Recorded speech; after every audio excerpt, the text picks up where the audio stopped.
हमले में कुछ नए खुलासे हुए हैं। आकाश का 4 पन्नों का सुसाइड नोट सामने आया है। इस सुसाइड नोट से जाहिर होता है कि रोशनी आकाश को नजरअंदाज कर रही थी और इसी से परेशान होकर आकाश ने उस पर हमला किया और खुद अपनी जान ले ली।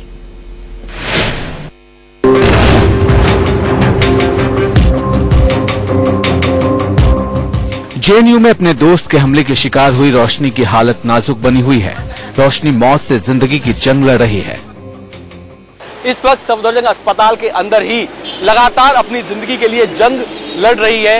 रोशनी लगातार उसका जो है इलाज किया जा रहा है। कल एक सर्जरी की गई थी। अभी ये बताया गया है कि न्यूरो जो उसकी सर्जरी की गई है, कहीं ना कहीं ब्लड क्लॉटिंग अभी भी काफी है। इस वजह से क्रिटिकल हालत लगातार रोशनी की बनी हुई है। वेंटिलेटर पर उसे रखा गया है।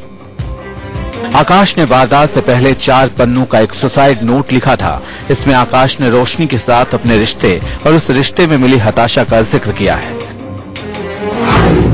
हम लोग एडमिशन के दिन से दोस्त थे। मैंने उसके लिए सब कुछ किया, लेकिन मैंने महसूस किया कि वो मेरा इस्तेमाल कर रही है। मैं अपने आप को ठगा महसूस करता था। वो मेरा मजाक उड़ाती थी। हम दोनों के बीच बहुत कुछ था। हम लोग बहुत अच्छे दोस्त थे, लेकिन उसका ईगो हम लोगों के बीच में आ गया। उसने मुझे इग्नोर करना शुरू कर दिया।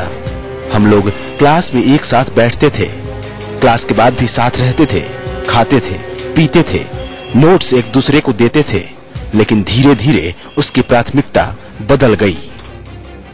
आकाश ने अपने सुसाइड नोट में काफी सारी चीजें लिखी हैं। उसने बताया है कि आकाश और रोशनी कॉलेज के पहले दिन से काफी अच्छे दोस्त थे और उसके लिए रोशनी काफी ज्यादा मायने रखती है। उसके लिए वो बहुत इंपॉर्टेंट है, लेकिन कहीं ना कहीं उसे लग रहा था कि पिछले कुछ दिनों से रोशनी लगातार उसे इग्नोर कर रही है। आकाश की इस चिट्ठी से यह साफ नजर आ रहा है कि पिछले कुछ दिनों से रोशनी आकाश को नजरअंदाज कर रही थी।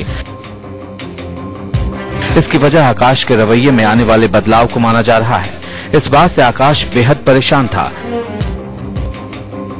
जेएनयू के एक जाने माने प्रोफेसर ने भी यही बात कही थी। ये आज नहीं शुरू हुआ। ये लड़का पीछे कर रहा था पहले से, मगर कोशिश सबकी ये थी कि ये ठंडा हो जाए और कुछ होना।